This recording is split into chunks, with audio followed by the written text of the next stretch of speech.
Sorry, we don't know how to make an invite in that. Yeah. My little brother did that all the time. Everybody's sitting in the back path of the I can't see my new cars.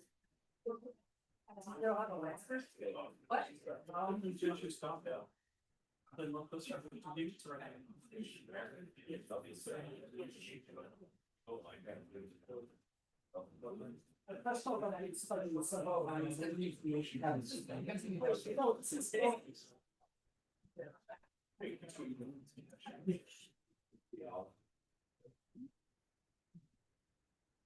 Okay.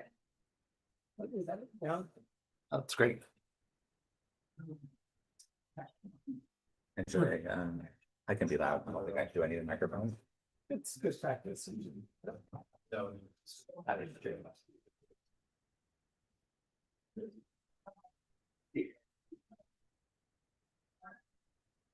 Yeah. Thanks. And many thanks for coming. And I'm pleased to again introduce our speaker, who today is Chris Martin.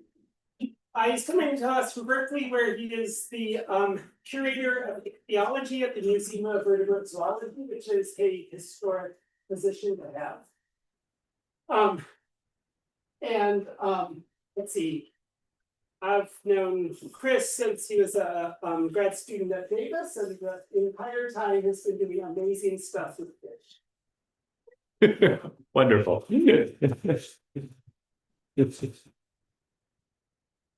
So thank you all for coming. Can everybody, that's pretty loud. Can everybody hear me okay? Yeah, it's great to be here. Thank you so much for hosting me, Peter. I've really enjoyed my meeting so far. It's great to be my first time in Eugene. I do want to take a minute to acknowledge on the national stage. Let's see if this is working here. Maybe it is working. Here we go. If I wasn't here today, I would be here at this protest. And I just kind of want to acknowledge that, you know, this is sort of preaching to the choir, but, you know, what is going on out there is not, it's not normal. You know, if many of you are having a hard time concentrating on science and the work that we do, you know, I'm right there with you. If you feel like this is sort of fiddling while Rome burns, like I'm right there with you too sometimes. And I think nobody knows what's going to happen, right? None of us can predict the future at this point. I think maybe some words of hope to think about is, you know, there's a reason that they're targeting universities and that the fascists are targeting researchers, right? And, you know, they don't want us to exist. They don't want this to exist. And that can sort of be an inspiration for what we're doing, right? We're out there preaching that ignorance is not truth, right? And we have to sort of keep that going. But the only way out is through and supporting the most vulnerable members of our communities. So I just wanted to say that just to sort of not gloss over what's happening, because it is this sort of lovely science bubble. But to go back into my lovely science bubble now. Oh, thank you so much. I didn't even see that up there.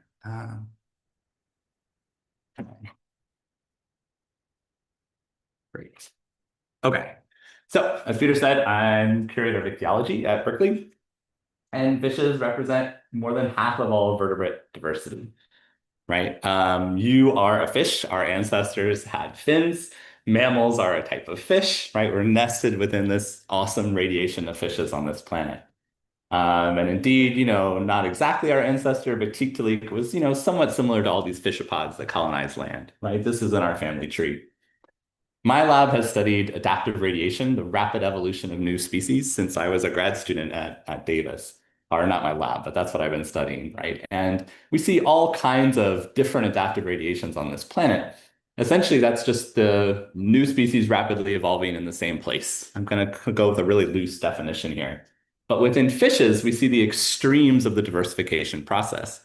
We see everything from these two different species of butterfly fish that were so similar they were considered the same species. They're in two different West African river drainages, and they've been isolated for maybe 15 million years. So spectacular examples of stasis, as well as the opposite extreme, where I lived in Lake Malawi for over a year. There's over 1,000 species that have radiated from a single, one or a few common ancestors within this radiation. So within fishes alone, ray fin fishes, we see the most extremes of that diversification process. And thinking about what causes adaptive radiation, we see these cichlids have diversified in Lake Malawi, whereas there's other lineages of cichlids in Lake Malawi that have failed to diversify. We see this butterfly fish in the Congo River that has failed to diversify over 15 million years. But we see other lineages of fishes that have diversified in these very same environments, like these mormyrids, these electric fishes. And then we see other lineages of electric fishes within Lake Malawi that have failed to diversify. So this is, I would say, the edge of knowledge right now. We cannot predict adaptive radiation. We know it's this interaction between the clade and the environment, but it's still very sort of uncertain how that interaction works. And lastly, we are part of an adaptive radiation, right? It was like Middle Earth back then. There were all these sort of hominins running around, hybridizing through time. It's only sort of recently that there's only been one hominin species on this planet. And that process certainly looks like an adaptive radiation, whereas these plots look like some of the plots I'll show you later for gene flow across pupfishes. Finally, another reason we've started to study fishes as an evolutionary mutant models for human disease, right? We see this in Malawi cichlids. We see lots of craniofacial variation within these cichlids that have rapidly evolved, and we can use that to study both regular and clinical variation within human faces, as well as many other human diseases. And of course, ray fin fishes have 84% of human disease-related genes, right? So there's lots of conservation of genes. So much easier to study in a fish than in a human. So I look for systems where there's abundant ecological opportunities, but the rare origins of novelty and adaptive radiation. And that provides these sort of control environments to understand why adaptive radiation did not occur, but did occur in some of these environments. So today I'll talk to you about this Caribbean radiation. I'm skipping over Cameroon Crater Lake cichlids, but happy to talk about those. And lastly, if there's time, I'll talk about the devil's hole pupfish. And so focusing on this question of what triggers adaptive radiation, after sort of a brief overview of the natural history of Caribbean pupfishes, then ask, are there stages of this adaptive process, which to me is still this sort of fascinating open-ended question. Finally, sort of another project in my lab ongoing has been connecting these levels of biological organization, right? Genotype to phenotype to performance to fitness, which I think can actually help answer these first two questions. And if there's time, I'll talk about some of our recent work on the survival and conservation genomics of the devil's hole pupfish. I threw a bunch of things in here today, though, so we'll see how much I get through. So we study pupfish. They're not puffer fish. They're named after puppy dogs because they like to play like puppies. You might know them from Death Valley and all the way out to California, but their range actually is from Massachusetts all the way down to Venezuela. Somehow they don't make it to Puerto Rico. I'm not sure why, but this is their range in blue. And across this whole range, you'll find one species of pupfish. That's allopatric, except in these two places. So this is San Salvador Island. That's about 10,000 years old. The age of these lakes goes to the last glacial maximum. In these lakes, you'll find 3 to 4 species of pupfish, all living in sympatry. Then there's only one other place, Laguna Chichincanab in Mexico, where historically there were up to 5 species living in sympatry. So a single monophyletic sort of clade radiation. This is those three species of San Salvador Island. So this one in the middle is a generalist that I'll call throughout this talk. This one I cannot distinguish from Massachusetts, Venezuela, San Salvador Island. I can't even tell them apart, and I've stared at so many pupfishes, right? But then you get these two unique trophic specialists only found on San Salvador Island. And they're only found in some of these lakes. You might guess this large lake has all three. It only has one. This little crescent-shaped lake has all three species, though, and this little sliver of a lake has two. So even within the island, it's hard for us to predict when and where we're going to find multiple species coexisting. This is what these habitats look like. These lakes are about 97 Fahrenheit during the day. They're full of stinging anemones. They're this sort of hard limestone habitat. I mean, it's pupfish heaven for me, right? And this is what the scale eaters do all day long. So this is filmed in the wild at about 500 frames a second. Here's a little scale eater. And about every minute, as soon as they get close to another generalist pupfish, usually, they are attacking and biting the scales off. So this is a specialized scale-eating pupfish here. We can see that here in the lab. Here it is in 1,000 frames a second. And see the spray of scales off the side of that fish. So this one was euthanized first, I should say. But this was such a cooperative fish. This is one of the first videos I ever took of their scale biting behavior in the lab. And then we can see that this is the setup here at Berkeley. I now have color, and this is a euthanized zebrafish. And you can see usually they're scraping off that protein-rich mucus on the side of their prey. This is about half of their diet. The rest of their diet is macroalgae. We've raised these in the lab now for many, many generations. So there's not a lot of plasticity here. These are lab-raised individuals. I named the species Desquamator. So that means one who removes scales from a fish in Latin. Now, there are other scale-eating specialists out there, including sort of in the deep sea, in Southeast Asian rainforests, in the Amazon. It's evolved in many, many different fish groups, marine, freshwater, but it is one of the rarest trophic niches in the world among fishes. And this would be the scale-eating pupfish is sort of the youngest evolution of a scale-eating specialist. Now, I mentioned there's other specialists. So this is Brontotoroides. This is named after, which I'll show in a second here, but this actually has a nasal protrusion here. So it looks like a thick upper lip, but it's actually covering the upper jaw here. What this is for, we still don't know officially, but this is actually a skeletal extension of the maxilla here in blue, whereas the generalist with more typical jaws, and then the scale eater with massive jaws that are about twice the size of these other two species. I named this after this brontothere here, which also has a skeletal protrusion, so it's named after an extinct mammal. And again, there's lots of other fishes out there with nasal protrusions, most notably being this black mussel cracker. But this is only the males that have this nasal protrusion, but it does eat mussels, similar to the molluscivore pupfish, which is eating snails in the wild. Now, with my undergrad, notice this. She brings me this video and she says, Chris, they're actually pulling the snails out of their shell.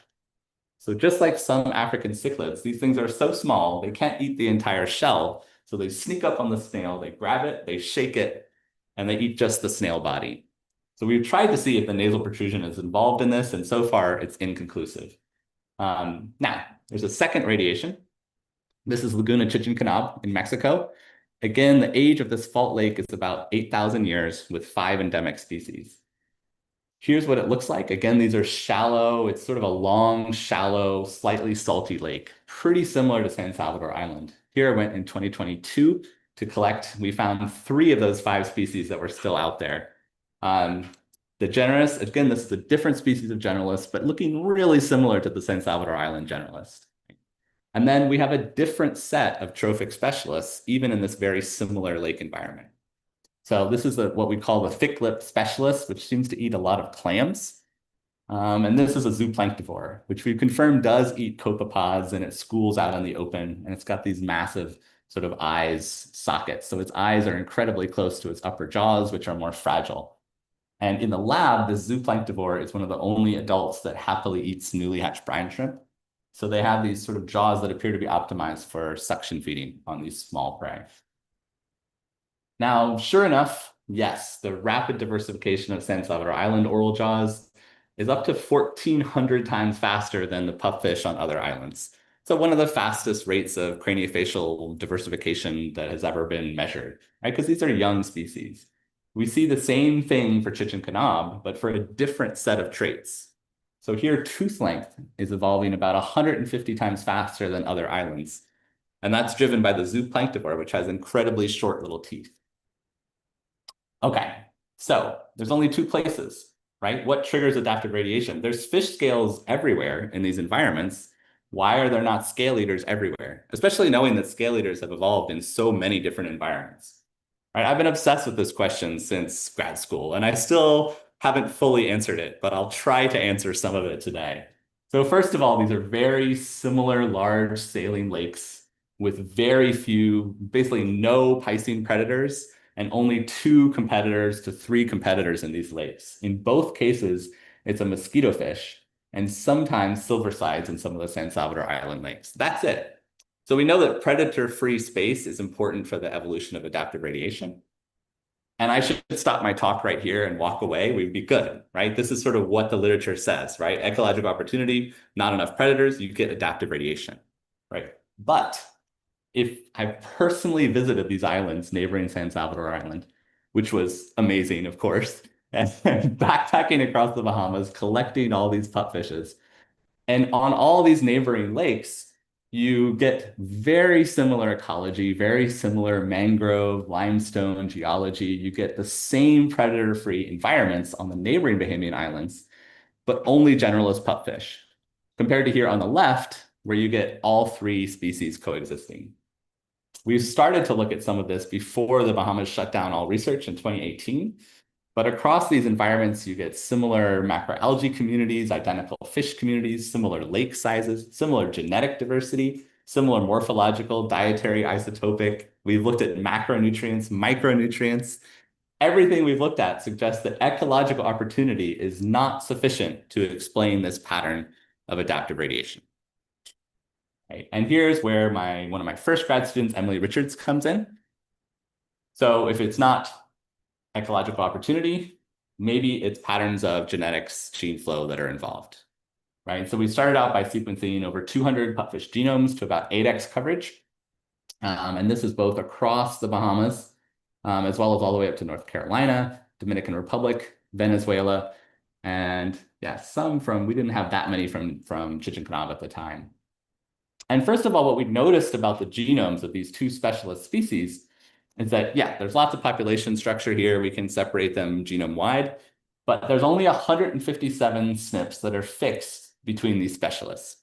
So that's already like a pretty great system where I consider these low-hanging fruit, right? This is not to say that these are the only relevant SNPs to adaptive divergence, but we think these are most likely to have a sort of moderate effect size on phenotype, which are, sort of the gold that glitters that we're chasing after as a NIH lab as well. So to get to more than just 157, though, we've made a cutoff of essentially FST of 0.95 or higher between these species and overlap that with 2 different summary statistics for looking for hard selective sweeps, right? And that was what we used to sort of get a set of sort of candidate adaptive alleles in each of these trophic specialists for San Salvador Island. And then we could basically look at where these adaptive alleles were coming from by looking across the Caribbean. So we can characterize right away that this gray slice of the pie here for these set of potentially adaptive SNPs is all found as standing genetic variation across the whole Caribbean.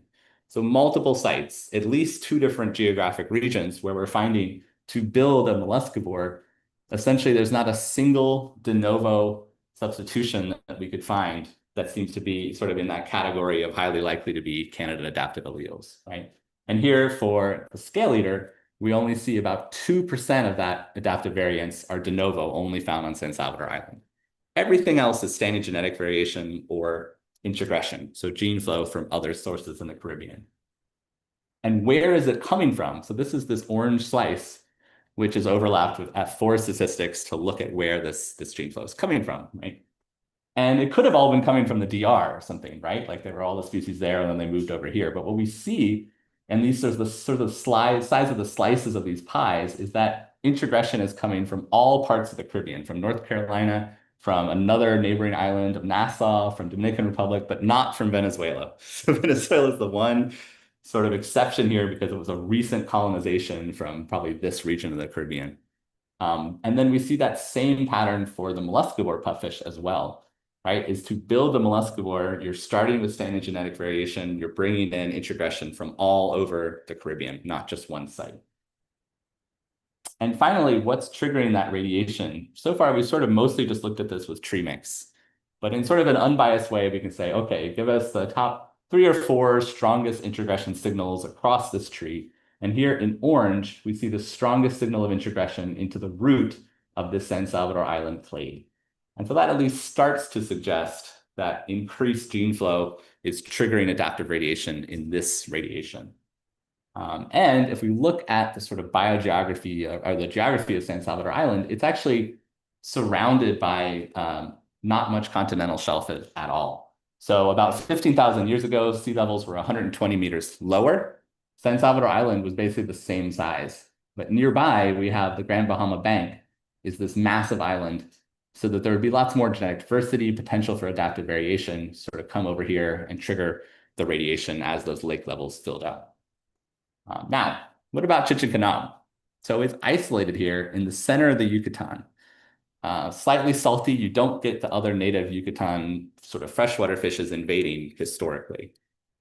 This was led by my postdoc, Matt Pustra here, who started as a Miller postdoc in my lab about 1.5 years ago. And with Matt, we resequenced now focusing on Chichen Canab, including a sort of better de novo assembly for a desert pupfish, resulting in about 24 million SNPs to work with. And again, we see the same sort of pattern with the different set of trophic specialists. We have this thick lip specialist here that has 0 fixed SNPs, and we didn't really focus on it therefore much. And then we only see 19 fixed SNPs in the zooplanktivore relative to these other 2, but still overall very sort of clear population structure here among the 3 species. And again, we sort of use a cutoff of 0.95. We overlap that in this case with a summary statistic, the phylogenetic branch statistic, as sort of a better way to detect sweeps, potentially with many taxa. And first of all, then we got this down to 425 candidate variants within about 25 genes or within near them. And 32 out of the 55 are craniofacial genes. Right? So as a craniofacial biomedical lab, that's always exciting for us that this seems to be a rapid way to identify craniofacial candidates. At the same time, what was striking to me is, okay, they're different trophic specialists, but still these are pretty recent colonizations of about 10,000 years within Caribbean pupfish. What we know from stickleback and finches, I really expected lots of shared overlap with San Salvador Island in terms of these candidate genes. There's 0.5% overlap. In terms of, I looked at every single candidate we've ever uncovered for San Salvador Island, which is about 425. There's 2 that overlap with San Salvador Island that we found so far in Chichen Canab. So that to me is striking, and I don't fully understand how we're sort of seeing such non-parallelism there. And then again, when we were looking at standing genetic variation here in a different color, this sort of salmon color, so these are genetic variation that's found in the coastal species as well as in other parts of the Caribbean. So for this is just the set of candidate variants. So here it's not 98% or 70, it's only about 70% of the adaptive alleles for making the zooplanktivore seem to be standard genetic variation, right? But then this huge slice of the pie, about 1/3, is de novo variants that we're only seeing within Chichen Canab, with about the same effort of searching here. And that also was striking to us. Notice we don't even have a category for adaptive introgression, right? So we see no evidence of adaptive introgression into these specialists. So here we're using D-suite. We can see the Chichen Canab radiation as these 3 species here, right, in color. And then, so for these 2 specialists of sinus and labiosis, we don't see any evidence of introgression with artifrons.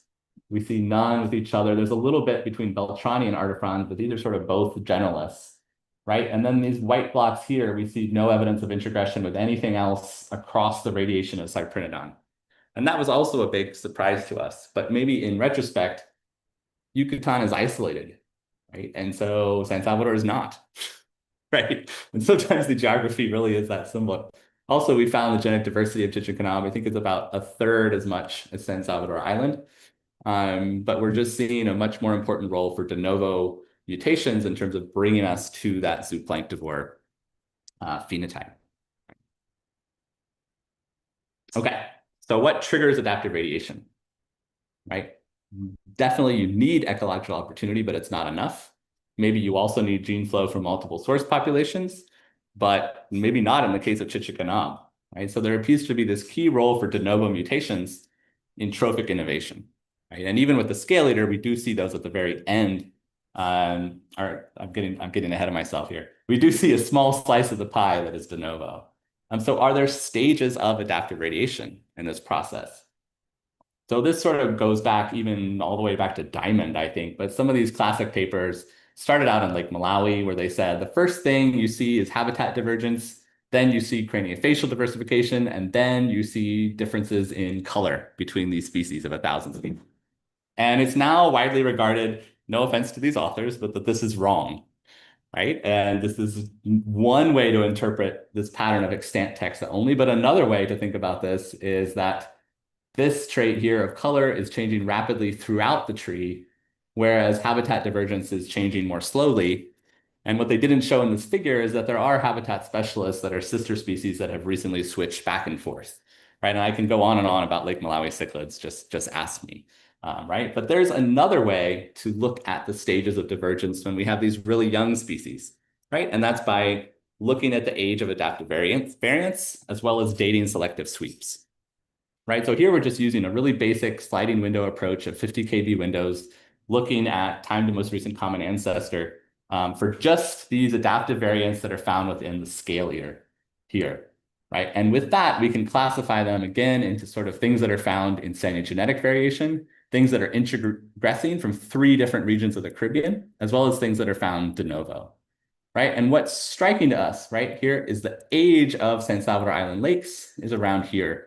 So most of that adaptive genetic variation predates the age of those lakes and the age of these species. It's just out there segregating in the Caribbean, right? And then we also wanted to do things like think about go categories, which we take with a grain of salt, right? But broad categories here in red of things like behavior or things in blue related to craniofacial development, right? And we start to see this pattern here, but this is actually not when these things were first selected on, right?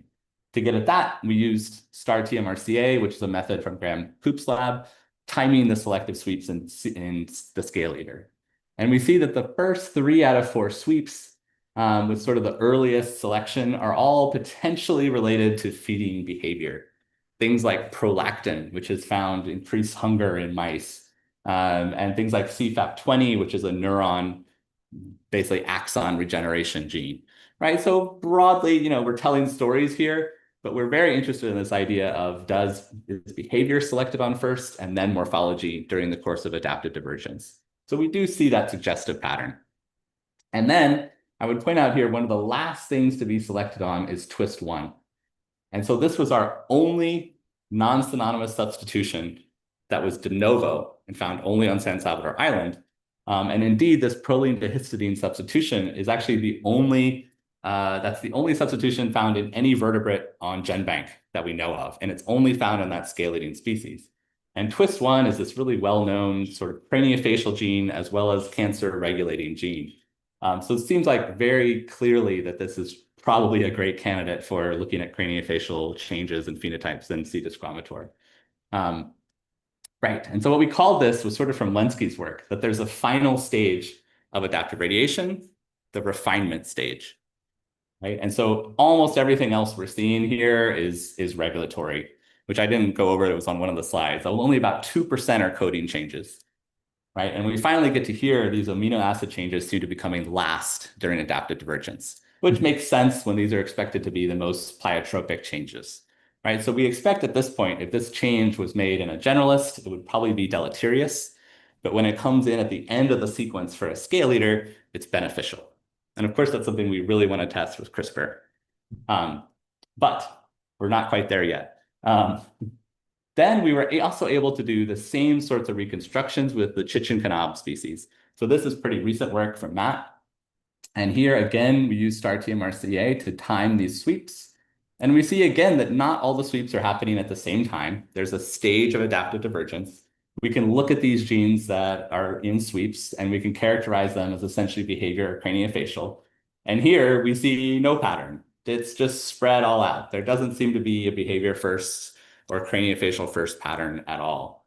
But what we do see is a clear pattern of the non-synonymous mutations are happening most recently, right? So this final stage of refinement. So here in pink are things that are non-synonymous changes. And then when we had multiple changes within one region, within one sweep, we sort of used a pie chart to show that, right? But highly significant here is that sort of by sweep age, there's this significant relationship where the amino acid changes are coming last. And here, one of these has multiple non-synonymous amino acid changing mutations in CRIM1, which plays a key role in eye development in, I think, zebrafish and mice. And here in Cymus, this is the species with the eye that's really close to those tiny little teeth in the jaws. So this makes a lot of sense as a great candidate to look at in the future. And we also see this recent increase in de novo substitutions within zooplanktivores as well, right? And these, we try to look at the relationship between the two, and I think they are somewhat correlated, right? But here, de novo substitutions, again, as thinking about this refinement stage, right? You're using what you have available as standing genetic variation, and then to refine that phenotype, then you're waiting for these de novo mutations to show up in that small population. Okay, so in summary, are there stages of adaptive radiation? Right? We think maybe behavior first. I still like that idea, but apparently not in Chichen Canal. But in both radiations, we see this final stage of refinement of amino acid substitutions coming last, right? And the other weird thing here, right, is there's no parallelism in terms of at least the actual genes that are used. We still need to look at actual, maybe that's similar genetic pathways with different genes involved. Okay. Yeah, I think I'm doing pretty good on time. Any questions so far? Okay. So I'm also going to just show some of the ongoing work we've been doing, sort of investigating all of these links, right? And so this is led by my postdoc, Fania Palominos. She's fantastic. You should hire her. But what Fania started working on in my lab was this gene called GALR2, which has 2 copies in teleos. So this is GALR2A. And again, with so few fixed SNPs, we only find 2 upstream regulatory SNPs of GALR2 that are fixed or nearly fixed between these specialists. In the whole, 10 kb region, there's about 2, right? So we can quickly narrow it down. We can see that these are in transcription factor binding sites that might be related to craniofacial development, but no one had ever shown that GALR2 was involved in craniofacial development at all. It's known to be a galanin receptor, which is related to these hormones of galanin and spexin involved in hunger and expressed in the brain. So of course, this kept showing up in our other analyses and sort of different data sets where over and over GALR2 was a candidate, and it's related to feeding, right, and potentially craniofacial, which we were excited about, especially with GWAS that we had done. So Fania used in situ hybridization with HCR to show that GALR2A is expressed in the developing Meckel's cartilage of embryos of pupfish in the lab. And also, so here in orange is the GALR2. It's all over the place. These are chondrocytes in between. And she showed that there's differential expression pattern, sort of spatiotemporal patterning between our 3 different pupfish species in San Salvador Island.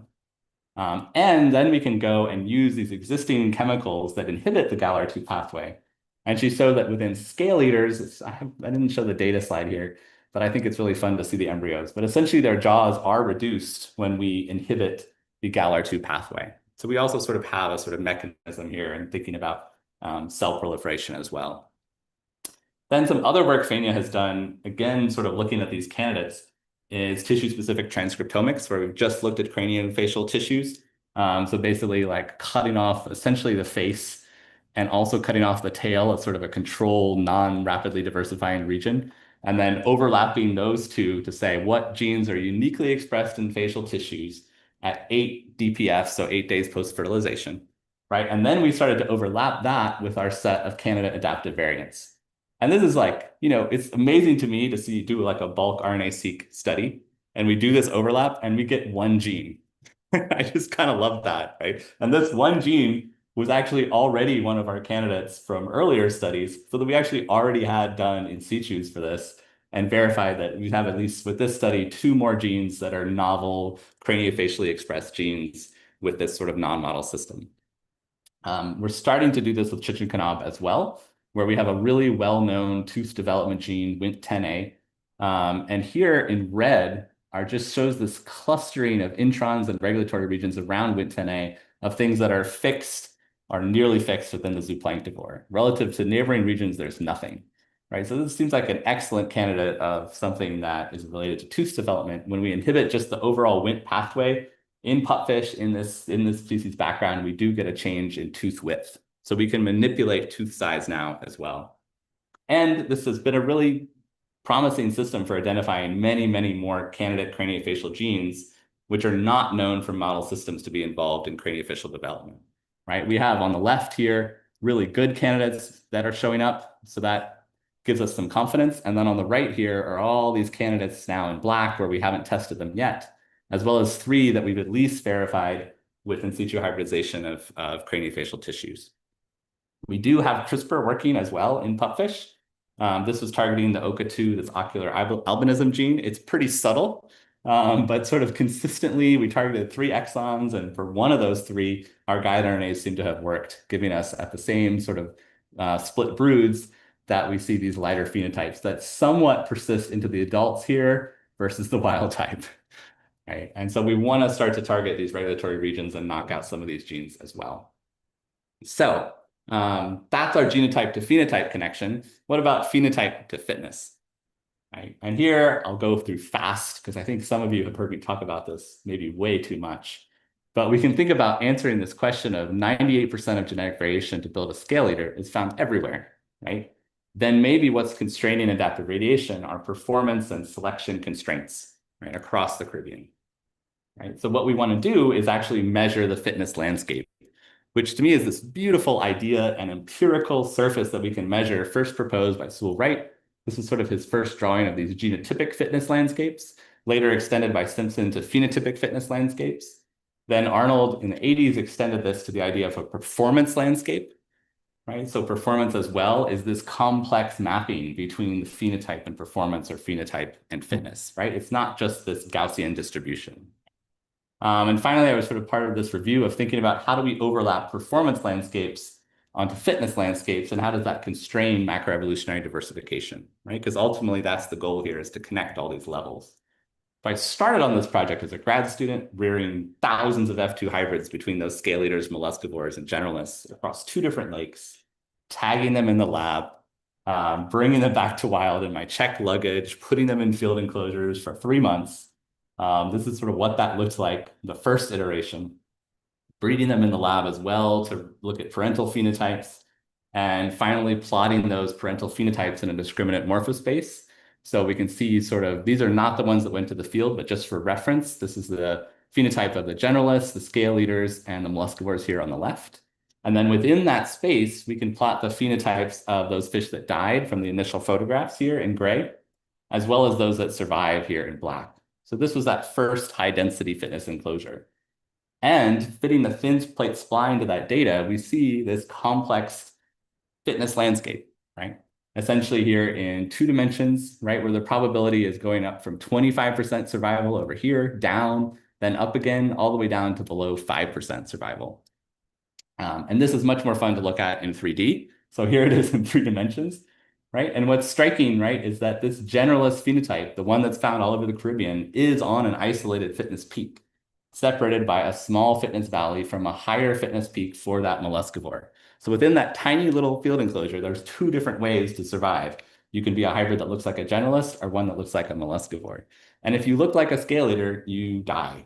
And I still don't know why. This is sort of my white whale. I think there's a scale eater peak out there, maybe out here, but none of these hybrid phenotypes were maybe sufficiently, had enough of the scale eater traits to persist, right? And this can explain why adaptive radiation is rare, right? There might be a widespread stabilizing selection on this isolated fitness peak across the whole range of cyprinodon, right? And you need these rare escapes, environmental perturbations to get across those fitness valleys, right? As well as maybe you need these de novo substitutions showing up just by chance to get you across those valleys.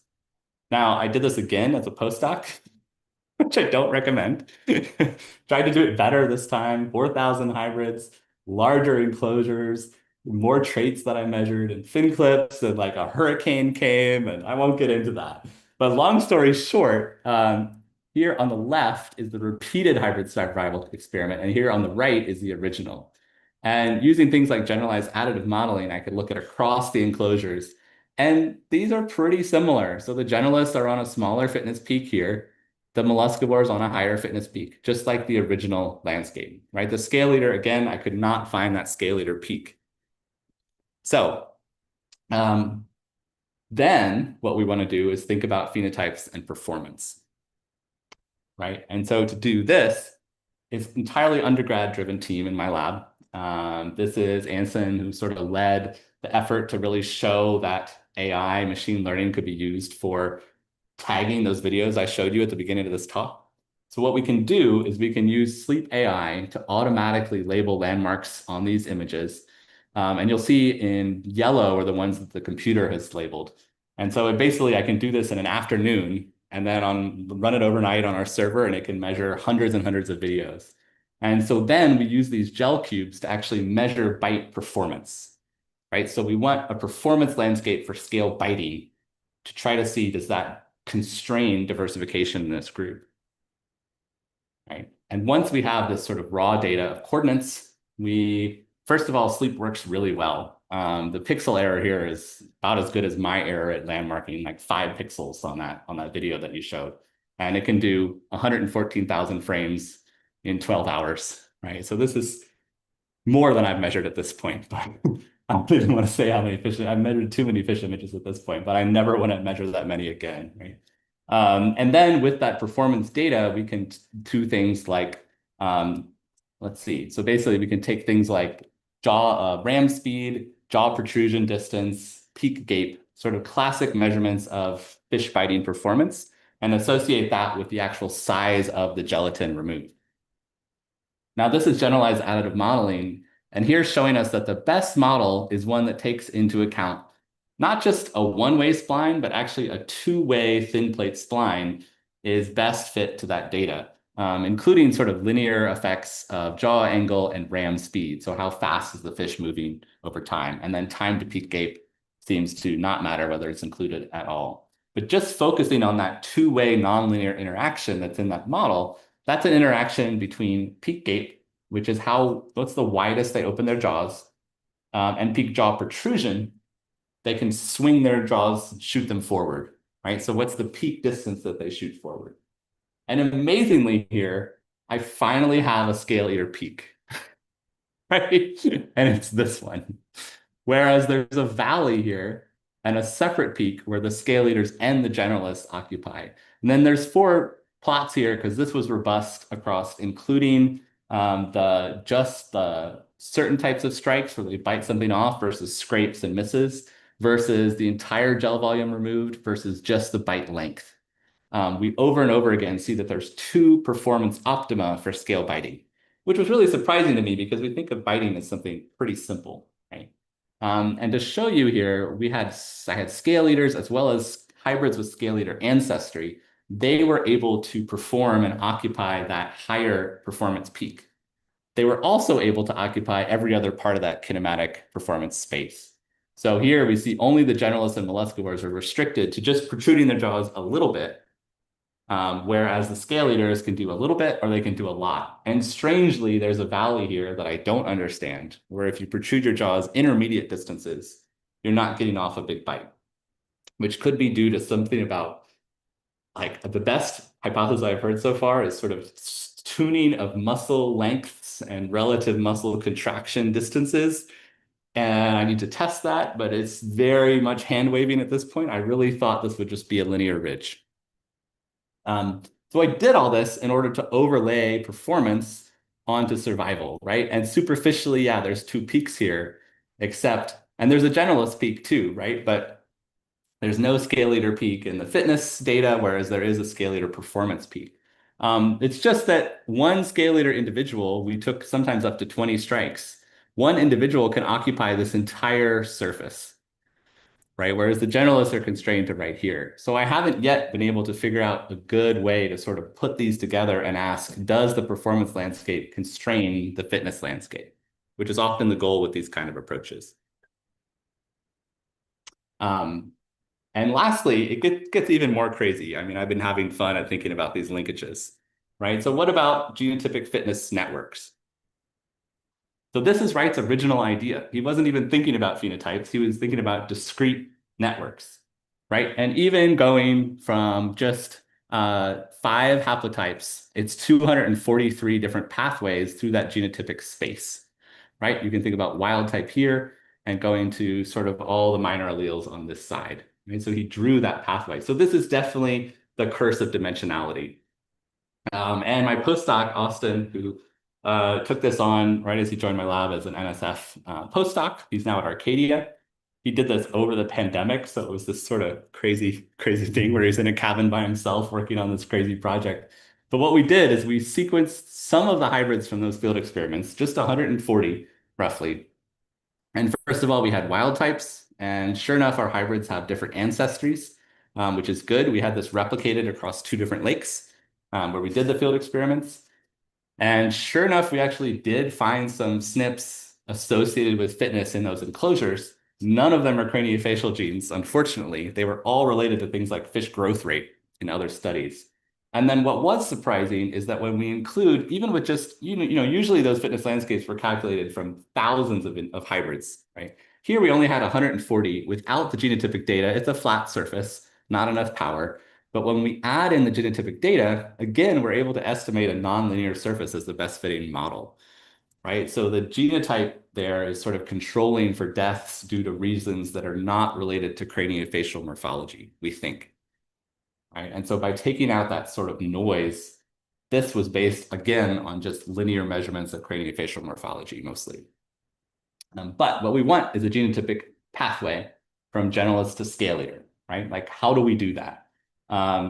We narrowed this, first of all, to a set of candidate adaptive variants, like I sort of told you all already. That gets us to 10 to the 82 potential pathways, right? More than like stars in the universe or something like that, right? So we had to subsample from this.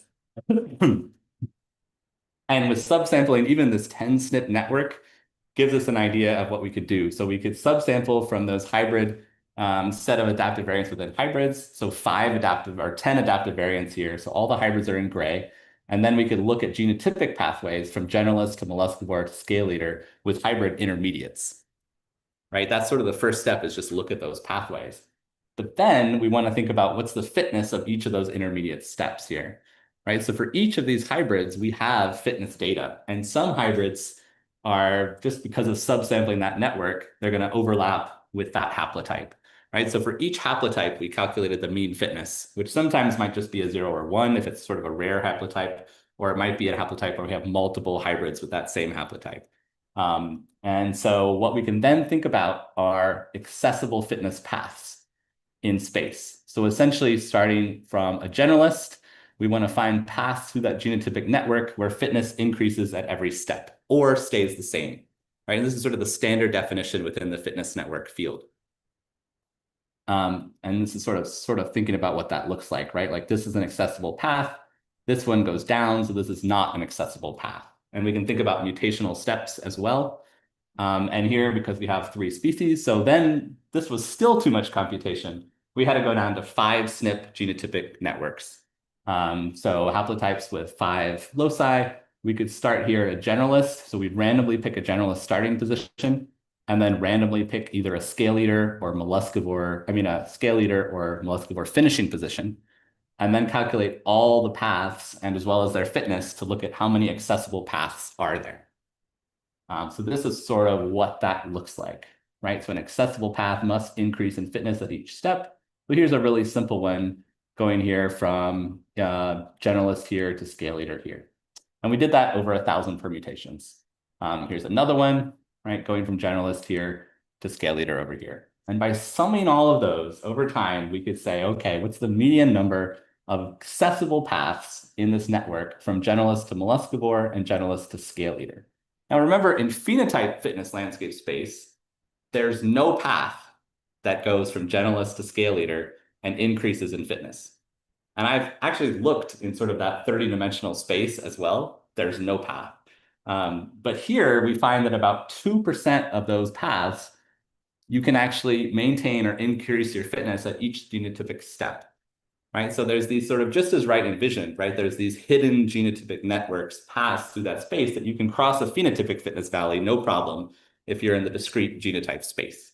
And sure enough, it's easier to get about 4% of paths to go from generalist to molluscivore than it is to go from generalist to scale eater across that. That's a shorter fitness valley. And we had other metrics as well, and they all seem to support that. And then finally, we got this really weird pattern, which is that if we just look at networks with standing genetic variation, okay, there's some accessible paths. But then if we add in just those networks that are variants that show adaptive introgression patterns, we see more paths, right? If we look at just those networks with just de novo variants, we see more paths. And to kind of make it a little bit more realistic, biologically realistic, we looked at standing genetic variation with introgression, with de novo, with all three. It does look like introgression and de novo adaptive variants are flattening that fitness landscape, that genotypic fitness network, and increasing the number of accessible paths in our genotypic network, right? Which is sort of a new role of introgression in promoting adaptive radiation, right? And I think this still, I have to turn my head a little bit to think about this too, right? Of how those variants are sort of bridging those mutational paths. Okay, so in summary of this section, this is sort of where we're at of linking genotype, phenotype, performance, fitness. This is just in San Salvador Island pupfishes. I would love to do Chichen Canab. I'm just not there yet. We see a lot of stability in fitness landscapes, even across multiple experiments, which I think I didn't even show the second experiment here. We see different performance landscapes that don't seem to constrain those surfaces, and I still don't know how to put them together. And then when we include genotypic information, we can estimate that going from generalist to here is still possible in about 2% of those discrete genotypic pathways. Okay, so final bit of my talk today. There actually is time because I'm used to that 10-minute Berkeley. 10-minute Berkeley is always 10 minutes late. So diabolical survival of the devil's hole pupfish. The only connection here to my rest of my talk is honestly just pupfish, right? I started going to Desert Fishes Council in 2012. No one was doing genomics on this species. Everyone was fascinated by this pupfish, right? This can be considered the world's most endangered fish, especially as of this past year, where it went down to just 20 individuals total in the wild. And it already had been through some bottlenecks. If any of you have been to Death Valley, there's also pupfish here in Salt Creek. And these ones are doing not so well either. They're also highly inbred, but not quite as inbred as the devil's hole pupfish. Then if you continue to go east towards Ash Meadows, you'll see this little razor wire enclosure in the side of this mountain here, which I believe is now called Pupfish Mountain. And this is the devil's hole pupfish habitat, right? Which is sort of an alternative title here is, why is genetic diversity important, right? We know it is, but this ended up being a pretty cool example of why. This is my favorite drawing of the devil's hole pupfish, but putting that up there too. So this was me in 2012. I first got to go down to this habitat. You can see here they have an automatic feeder that they've been feeding the pupfish since 2007. The only breeding habitat is here. So the length of this is the smallest range of, as far as I know, any animal in the world. The one competing small range is this walking stick on a tiny island, but essentially this is the smallest range of any animal or any sort of, especially any vertebrate. And then right here is actually a bottomless hole. So cave divers have gone down to about 450 feet. They still have not found the bottom. Two of them got stuck down there, and that's when they started the razor wire of the fencing, which is about in the 80s. And it was one of the first species listed on the Endangered Species Act. It also led to, it's actually case law. There was a Supreme Court case just about this species in this habitat that's still taught in law schools everywhere because it affirmed federal groundwater rights underneath Devil's Hole when there was neighboring pumping for agriculture. And the pupfish won, right? So this has lots of sort of historical, aesthetic importance as well, even though essentially it's a desert fish in a hole, right? And there's 5 full-time staff now that work on this. They built a replica Devil's Hole here, which is, they actually took a cast of that shelf to make this. This is 100,000-gallon reservoir underneath to try to mimic what's in the wild. And they try to keep the oxygen out of the water, which they do by letting it basically stagnate and not running filtration at all because they want to mimic the low oxygen environment of the wild. And just to point out, this is deep within a hole. It doesn't even get direct sunlight for 3 months out of the year. All that these fish eat is algae. The water temperature is 93 Fahrenheit year round. It's a hot desert spring, right? And certainly one of the most extreme habitats for any fish to be able to survive. There are breeding those now in this habitat. This is sort of when it was first set up. There's about 500 now in the refuge, at least. And since this species was listed, there's been divers that go and count every single devil's hole pupfish twice a year. They use the same methodology since the 70s. So we have accurate counts in the fall going up to about 500 fish, in the spring about 200. And then things started to decline around the 2000s, which is, I think, was when they put in even more razor wire, dropping all the way down to 35 fish and 37 fish, and most recently 20 fish. This is not updated yet. Okay, that's the background. So we started to work on genomics. This is led by my grad student, David Tian, who just started an NSF postdoc down at UCLA. And what David did was we sequenced 186 genomes, and these are not hurting the fish at all. So these are fin clips from eggs that were collected from the wild on carpets raised in that refuge facility, and then fin clipped as adults. So they're sort of wild collected eggs. So still samples from the wild population. They did euthanize one adult devil's hole pupfish, the first that's ever been done for this study, which apparently was like 2 20-hour meetings, right?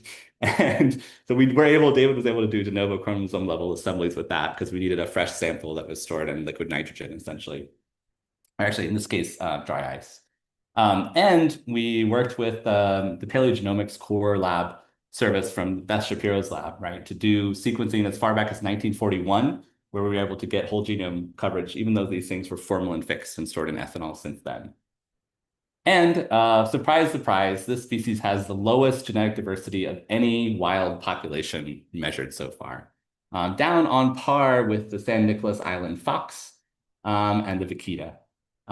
So devil's hole pupfish wild is right here in terms of pi. So that's 4 zeros and a 2. And then the captive population is 4 zeros and a 1, right? So about half the genetic diversity. So what this looks like is the Ash Meadows pupfish here, pretty okay pi, right?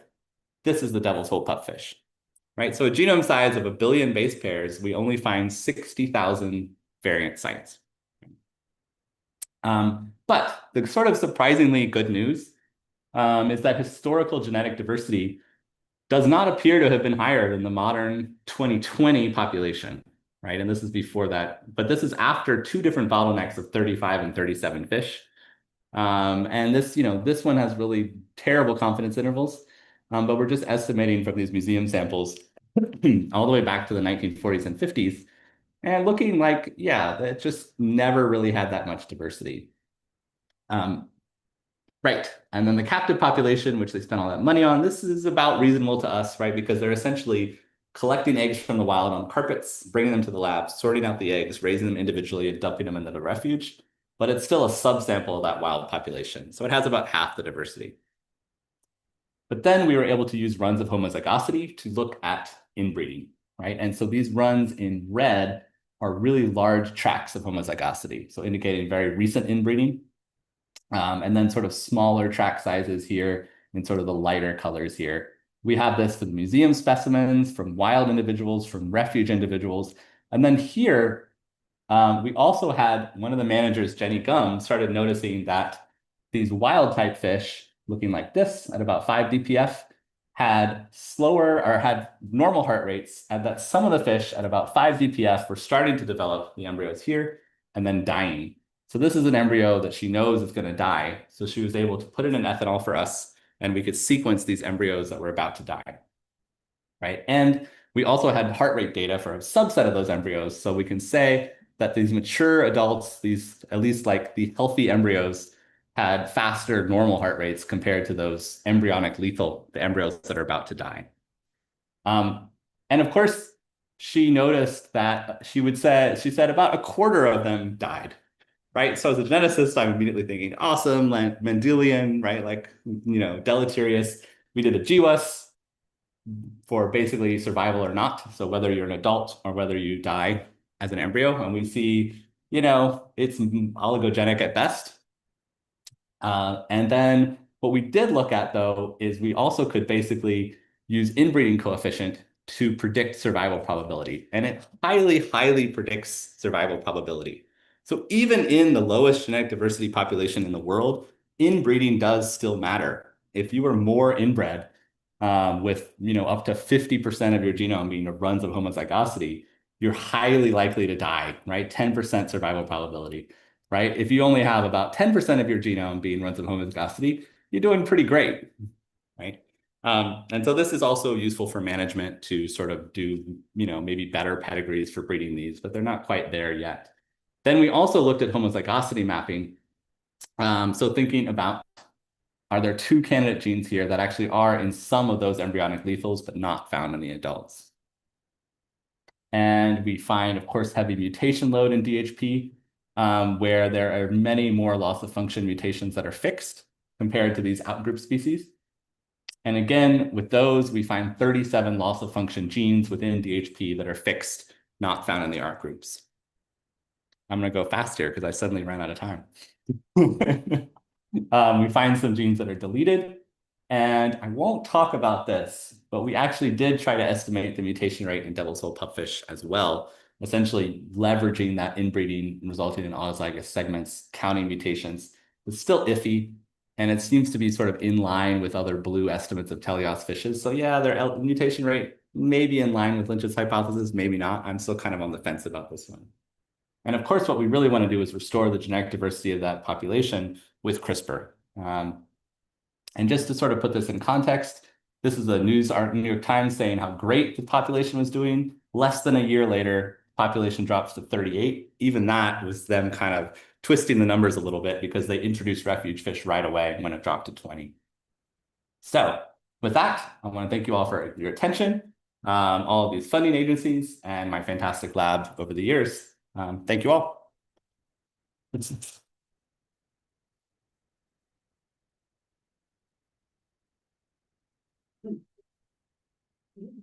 But we could do a couple questions and then also, folks, it's lunch or the speaker is usually.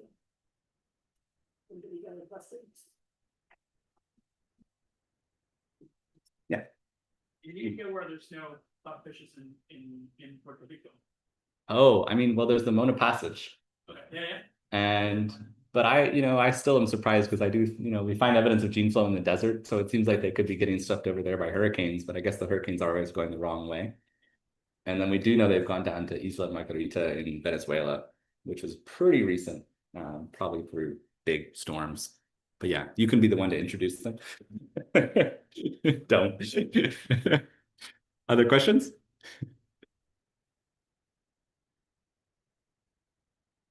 Well, give it a time.